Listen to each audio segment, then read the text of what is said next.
Assalamualaikum warahmatullahi wabarakatuh. Selamat siang teman-teman. Izin perkenalkan diri, perkenalkan nama saya Muhammad Rizky Baywasita dengan NIM 11121100034 dari Pluk 11 Praktikum Geoinformatika.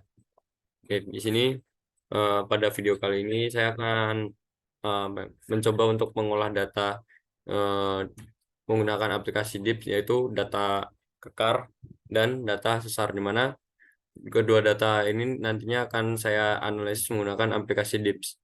Oke, mungkin langsung aja untuk tutorialnya, yaitu yang pertama dari eh, analisa data kekar. Oke, mungkin untuk yang pertama itu kita buka dulu eh, aplikasi DIPS-nya. Oke, mungkin untuk awalnya tampilannya akan seperti ini. Nah, untuk selanjutnya, langkah selanjutnya yaitu kita plot data eh, ke- data dari kedudukan data kekar kita. Itu mari kita siapkan dulu datanya. Nah, dari itu data SD1 dan SD2-nya. Nah, untuk mengupload ke aplikasi DIPS ini, kita ubah dulu dari apa ya, format strike DIP-nya menggunakan tools, yaitu project setting, terus diubah ke strike right per DIP. Oke. Nah, lalu tinggal dimasukkan.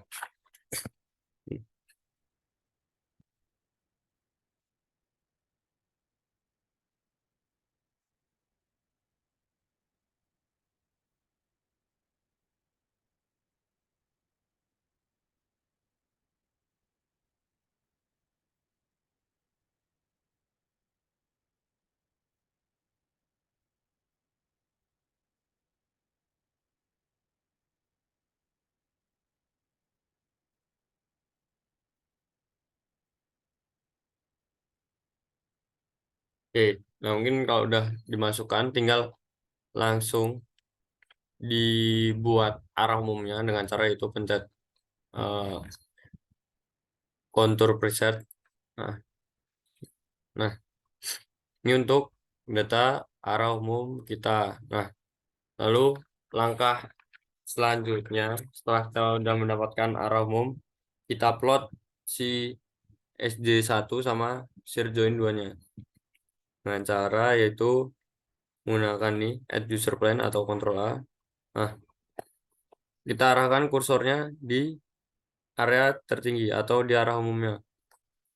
Nah, kalau udah oke, klik. Nah, dilihat kita lihat dulu strike sama dipnya, dia tuh masuk ke yang SD1 atau SD2. Nah, untuk data yang saya gunakan yaitu strike yang arah umumnya sekitaran 29 tuh merupakan join 1.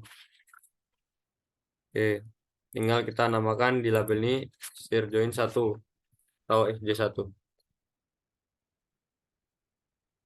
Nah, untuk visibility ini kita eh, centang aja yang di label sama plannya. Nah, oke. Terus lakukan juga langkah selanjutnya untuk share join 2-nya, SD2-nya. Nah, mungkin untuk buat apa ya, mempermudah kita dalam membedakan SD1 sama SD2, kita langsung ke edit aja, nggak apa. Nah, kita ganti warna sesuai keinginan kita.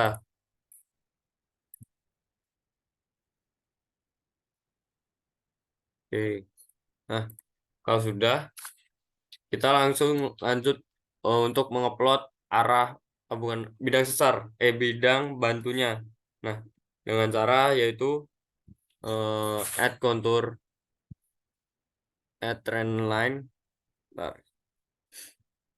Add trend line di sini. Nah, ini dengan mungkin untuk mempermudah dalam penguploadan tegasan-tegasan selanjutnya atau eh, analisa ke depannya, untuk data arah umumnya ini kita bisa hilangkan dulu dengan cara men-unchecklist si kontur ini.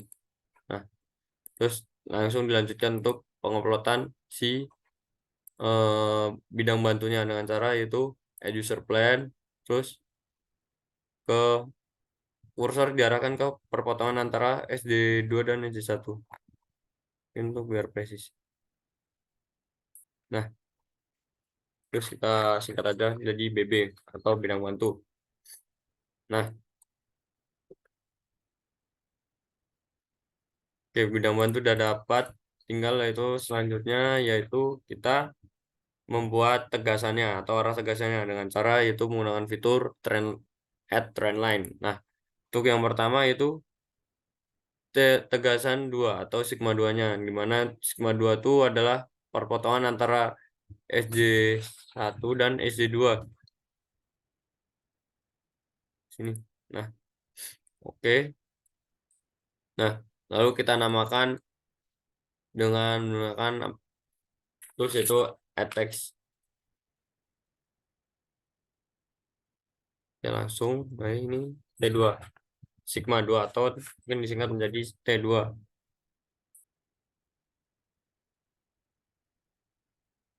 Nah, untuk sigma 1 dan 3 itu sigma 1 selalu berada di sudut lancip antara perpotongan kekar 1 dan kekar 2.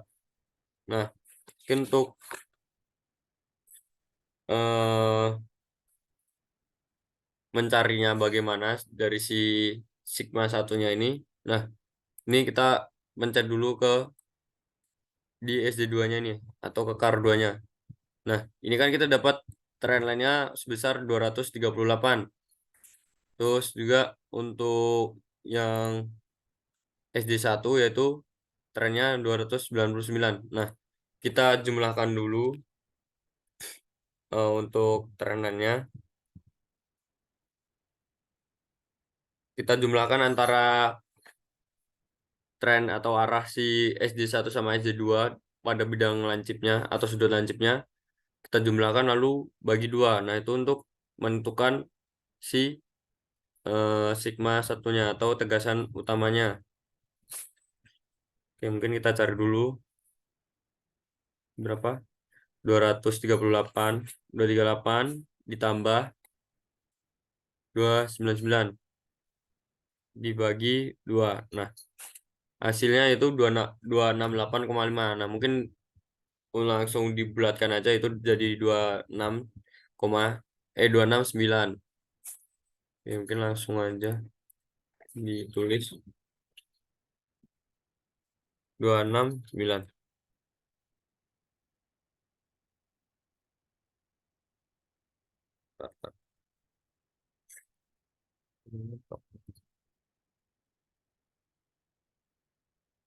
Bentar, 238.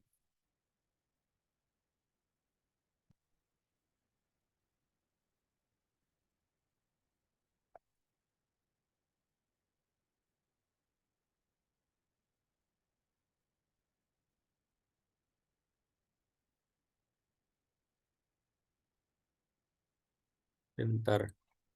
Untuk arah umumnya itu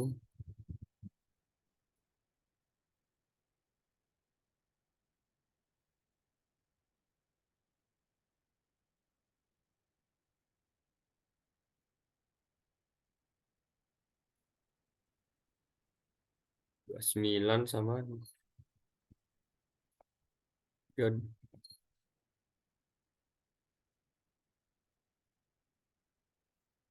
29 tambah.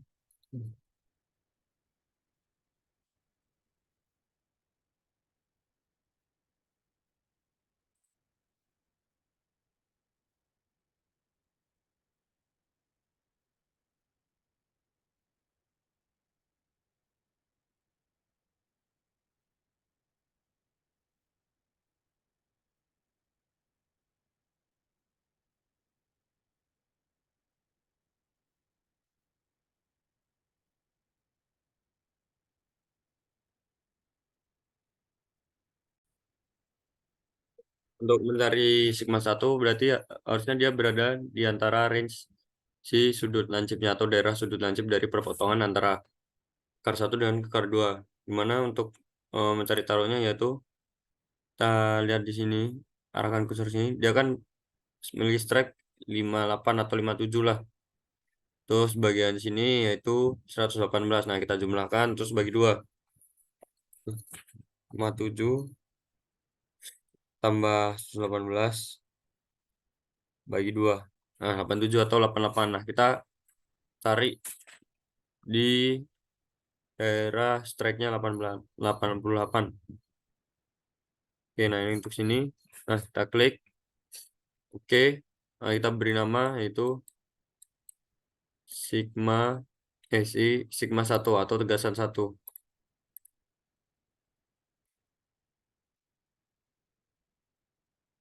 Nah, untuk tegasan sendiri dia tuh selalu eh, ber- harus berada di dalam atau di area bidang bantunya. Nah, ini kan di luar, makanya kita menamainya di bagian sini, bagian atas. Nah, untuk yang selanjutnya, untuk si sigma 3-nya itu selalu berjarak 90 derajat dari si sigma satunya, di mana tinggal kita lihat di sini kan dia punya tren 359. Nah, kita kurangin 90, 359 kurangin 90 jadi 269. Nah, terus kita plot. Nah, dia harusnya berada di sini ya, di daerah sini. Oke, ini untuk si sigma 3-nya atau tegasan 3. Oke,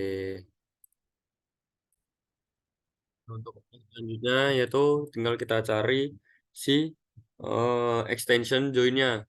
Nah, extension join dan release join. Nah, untuk mencari extension join ini kita tinggal mencet add user plan. Nah, kita tinggal paskan aja. Nah, di mana letak si extension join itu yaitu ada di perpotongan antara sigma 1 dengan bidang bantu dan juga perpotongan si sigma 2 dengan kekar 1 dan 2 atau berada di tengah-tengah ini. Nah, tinggal kita cari paskan. Nah, untuk sigma 1 kan ada di atas. Ya. Terus tinggal kita atur aja agar si extension join ini sesuai dengan kaidah. Oke, sebelum.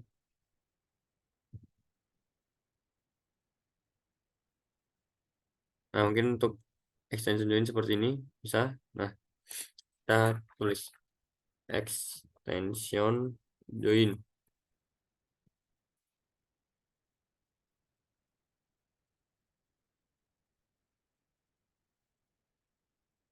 Kita edit plan. Nah, ini extension aja. Oke, untuk warnanya kita ganti agar berbeda. Oke, nah itu mungkin untuk extension joinnya. Nah, untuk si release join sendiri, yaitu release join itu berada antara perpotongan si sigma 3 dengan bidang bantu dan juga perpotongan antara kekar 1, kekar 2 dan si sigma 2-nya. Nah, tinggal kita add user plan lagi terus ke kita cari sigma 3-nya.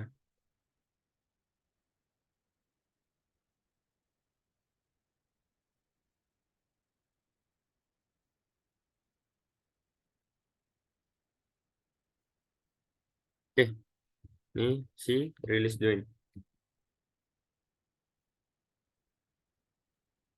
Release. Nah, terus kita ganti warnanya menjadi biru aja. Oke. Nah, mungkin untuk analisanya sudah selesai. Nah, untuk langkah selanjutnya itu tinggal kita lakukan pembacaan. Nah, untuk pembacaan sendiri, untuk pembacaan seperti arah atau kedudukan dari kekar satu, kekar, terus extension dan rilisnya, kita menggunakan format si strike right div. Nah, dengan cara yaitu ya mungkin kita catat aja sendiri nanti di ini di lembar kita. Nah, untuk ya mungkin Kita bikin dulu, nah menggunakan text, terus kita bikin dulu formatnya. Nah itu SD1, terus SD2, lalu rilis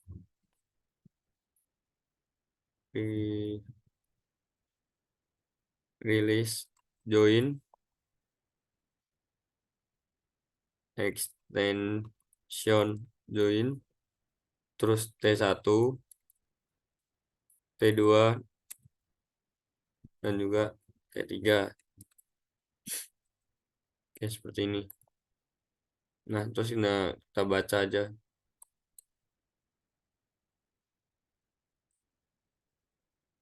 Untuk membaca itu bisa kita edit user plan. Nah, ini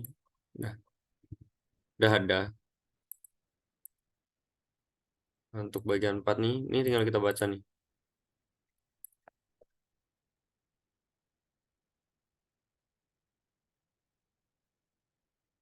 Mungkin bisa kita catat di kertas atau kita foto di HP buat mempermudah dalam penulisan di teksnya nanti. Oke.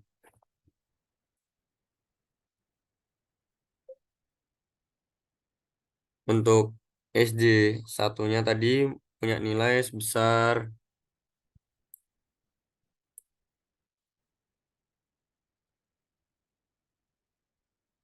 29, strike-nya 29, N 029 per 029 is per 62. Terus untuk SD2 nya yaitu N 328 is per 65. Terus si bidang bantunya itu bentar,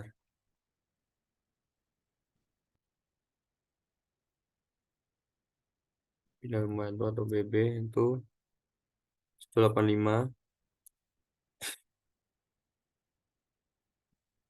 N 185 is per 30. Oke. Dan seterusnya. Bentar, untuk rilis join yaitu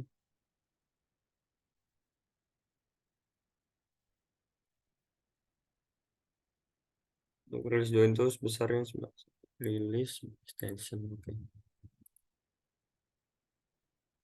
Untuk rilis yaitu N 091 is per 87. Nah, untuk extension join yaitu N 357 is per 60. Terus oke. Nah, untuk pembacaan dalam si trends atau arah-arah tegasan, nah kita ubah dulu settingan atau format dalam kedudukannya itu menggunakan project setting, terus diganti ke global orientasinya, diganti ke transport plank. Nah, oke. Nah, tinggal kita baca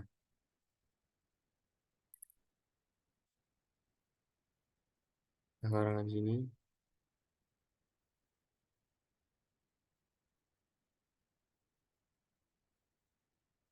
Nah, ini kita baca seperti ini. Oke, untuk T2 nya itu 275 per 30.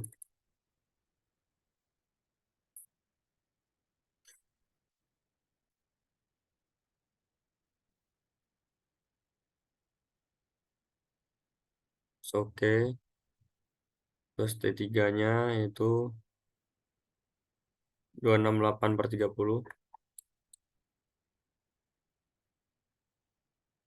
Terus untuk trendsnya untuk si sigma satunya yaitu 359.003. Nah, mungkin untuk dalam pembacaan seperti itu. Nah, mungkin untuk mempermudah. Tadi kan cukup sulit ya untuk melihat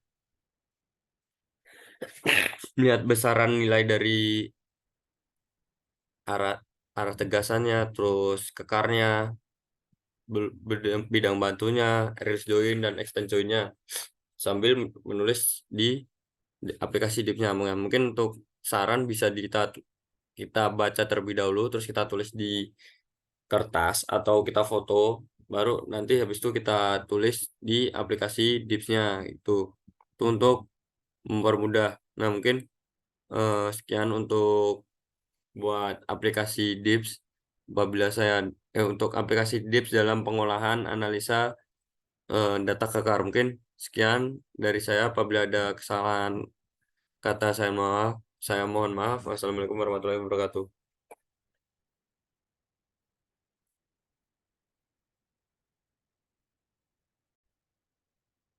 Oke. Untuk yang selanjutnya yaitu eh, pengolahan data sesar menggunakan aplikasi Dips. Nah, oke, mungkin untuk yang pertama langkah-langkahnya hampir sama seperti dalam analisa data kekar, yaitu di awal kita ubah menjadi strike right per div.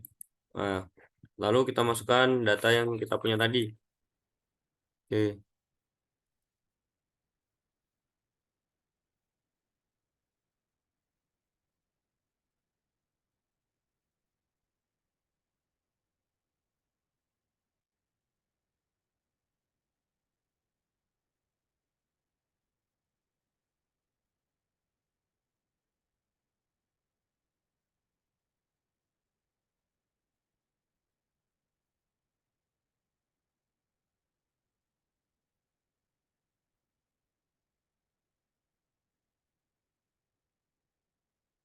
oke, lalu kita langkah selanjutnya sama, yaitu kita buat arah umumnya itu menggunakan kontur preset. Bentar, bentar.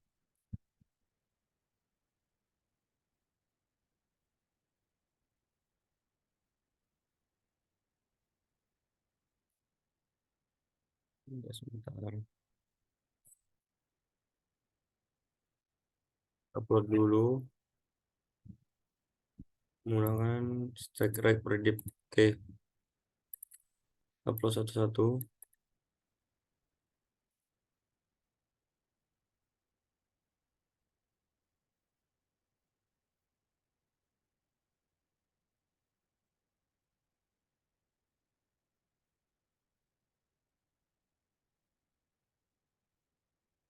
Oke. Nah, setelah muncul data umumnya, untuk yang pertama dalam analisa sesar, yaitu kita plot dulu si data SFGF-nya. Nah, dengan cara yaitu seperti tadi kita menggunakan add user plan, terus kita arahkan ke sini. Oke, kita lihat tadi kan yang memiliki nilai data sekitar 300-an kan dia yang data si GF-nya kan. Nah, berarti kita beri nama di GF. Terus untuk yang di all, nah, yang di checklist cuma label dan pen. Oke, terus untuk selanjutnya itu yang satunya. Nah, ini untuk si SF-nya. Ya, mungkin untuk mempermudah bisa langsung kita ubah aja biar enak dilihatnya.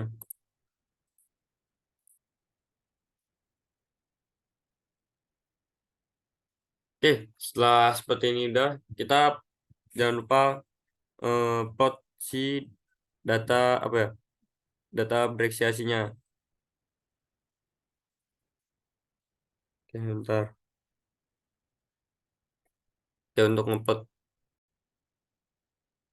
Nah, untuk langkah selanjutnya setelah kita mengupload si SFGF-nya, kita plot bidang bantu dengan cara yang sama pada kekar itu arahkan kursor ke perpotongan SFGF dan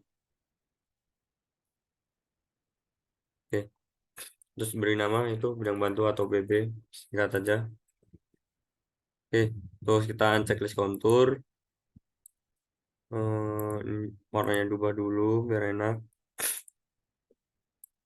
Oke, lalu kita plot si breaksi hasilnya dengan cara kita sesuaikan aja Gmodnya dari breaksiasi data yang kita punya, yaitu untuk data yang saya kerjakan yaitu memiliki arah breaksiasi sebesar 273 derajat is. Nah, kita menggunakan add user plan, terus kita cari eh, ke arah 273. Nah, kita sesuaikan.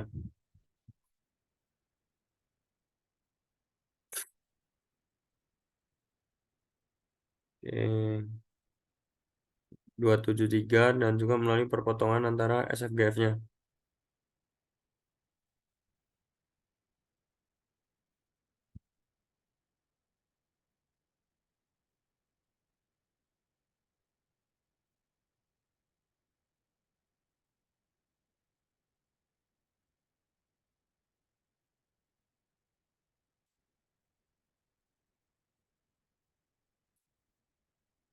Ya, lalu kita beri nama yaitu bidang sesar. Atau kita singkat menjadi BS.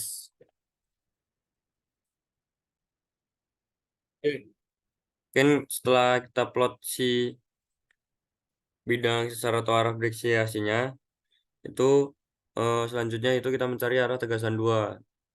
Nah, di mana arah tegasan 2 ini yaitu dia selalu berada di perpotongan antara SFGF. Nah, untuk perpotongan SFGF itu sini. Oke,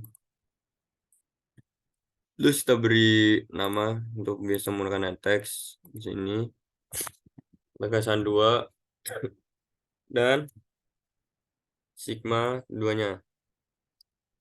Tegasan 2 dan oke. Oke.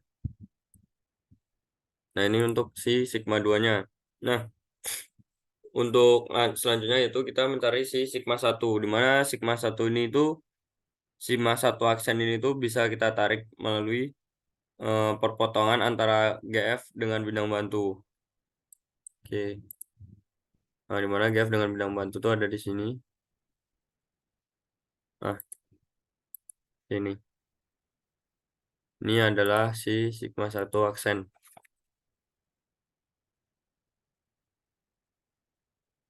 Oke. Nah, setelah mendapatkan si sigma 1 aksen ini, kita bisa mencari si sigma 1 dan sigma sigma 1 aksen dan juga sigma 1 dan sigma 3 dan juga sigma 3 aksen. Dimana kalau misalkan untuk yang selanjutnya itu kita membuat sigma 1, dimana sigma 1 itu selalu bernilai 30 mendekati bidang bantu. Dimana mungkin di setaran sini. Oke, mungkin langsung saja. Nah, ini kan untuk ini kan dia trennya 139. Nah, berarti kita kurangin 30 atau tambah 30 itu sekitaran 169 atau 109. Nah, oke, di sini. Nah, ini untuk si sigma 1. Kita tulisnya sigma 1. Oke, terus untuk selanjutnya yaitu kita cari si sigma 3-nya. Di mana sigma 3 tuh memiliki apa ya? Bisa kita dapatkan yaitu dari 90 derajat si sigma 1, sigma satunya. Dimana tadi kan sigma satunya kan 109. Nah, dikurangi 90 ditambah 90 berarti menjadi itu 99. Oke, nah itu sekitaran sini.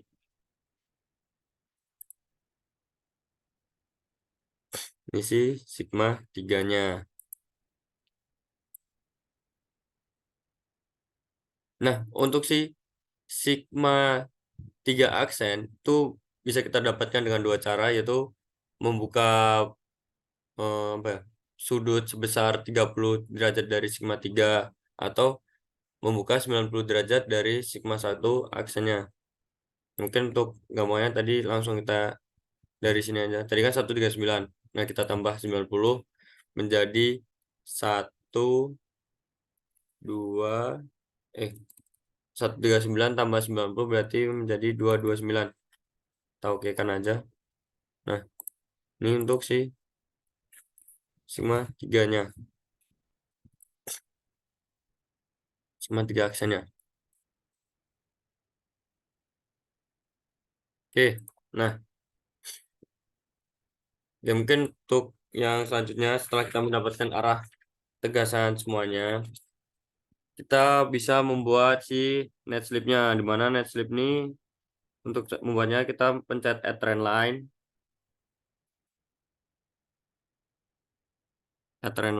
Dan juga terus kita paskan ke perpotongan antara bidang sesar dengan bidang bantu. Mana bidang sesar kan tadi yang ini. Nah, bidang bantunya tuh yang ungu.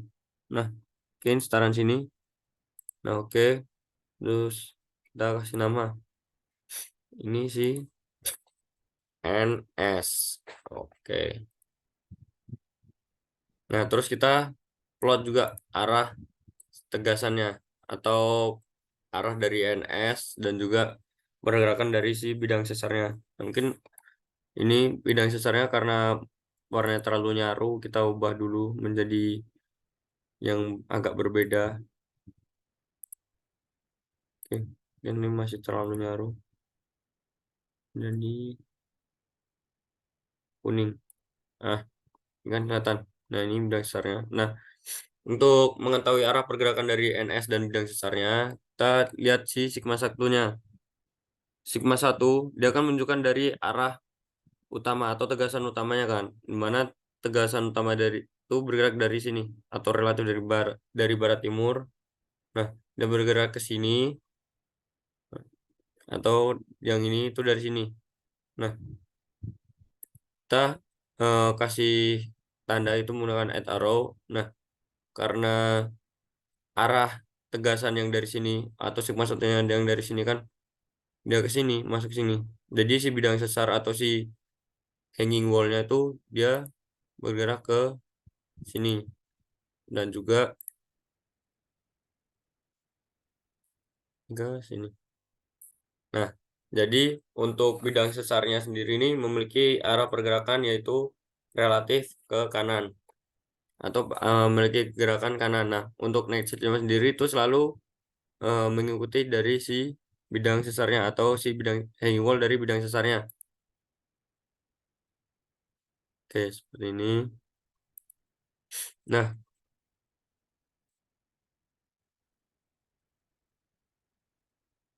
dari pergerakan NS dan bidang sesar ini, kita bisa menyimpulkan bahwa si bidang sesar ini itu secara umumnya dia tuh memiliki pergerakan yaitu kanan naik.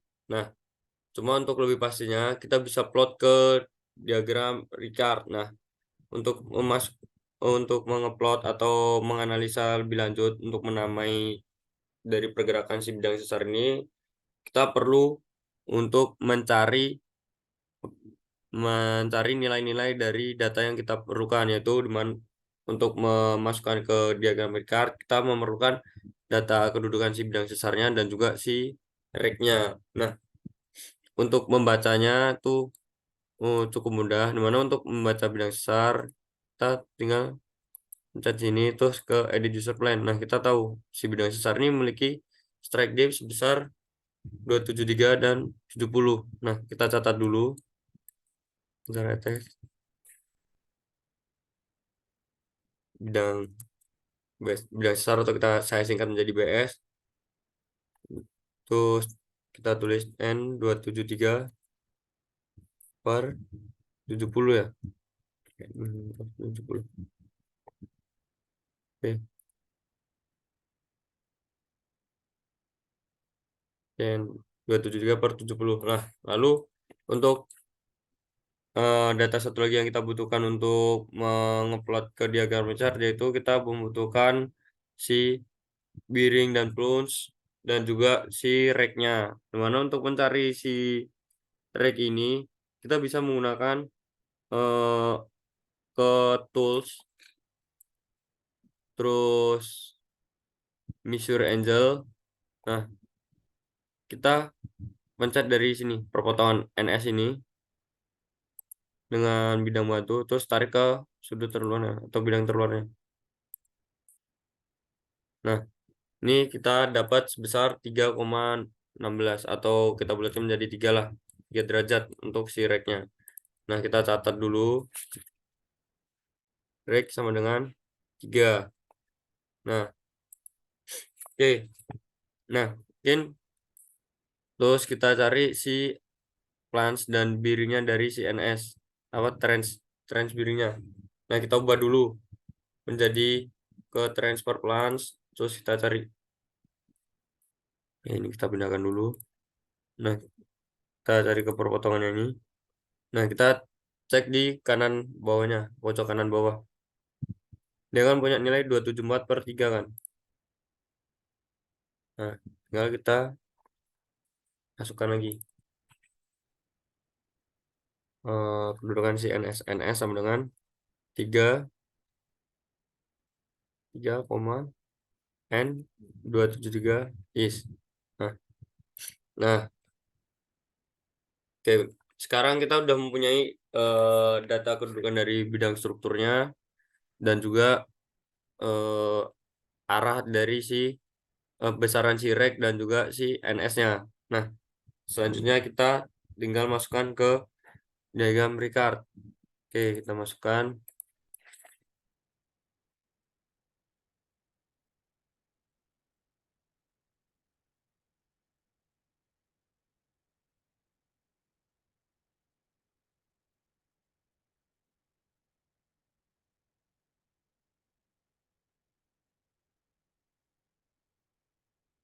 Oke, pergerakan yaitu kita sesuaikan dengan diagram Ricard di mana pergerakannya kita berada di kanan kanan kanan naik. Oke, karena si NS-nya ini apa ya, memiliki panah menuju ke dalam lingkaran atau menuju ke pusat, berarti dia tuh menandakan si bidang sesar ini memiliki pergerakan naik. Oke, terus kita menggunakan area si diagram Ricard itu di bagian kanan, terus juga ke atas. Oke, nah karena si bidang sesar ini atau di bidang sesar ini memiliki rek sebesar 3 derajat. Nah, itu tuh masuk ke yang dalam nomor 3 atau dia tuh murni pergerakan kanan atau right slip fault namanya.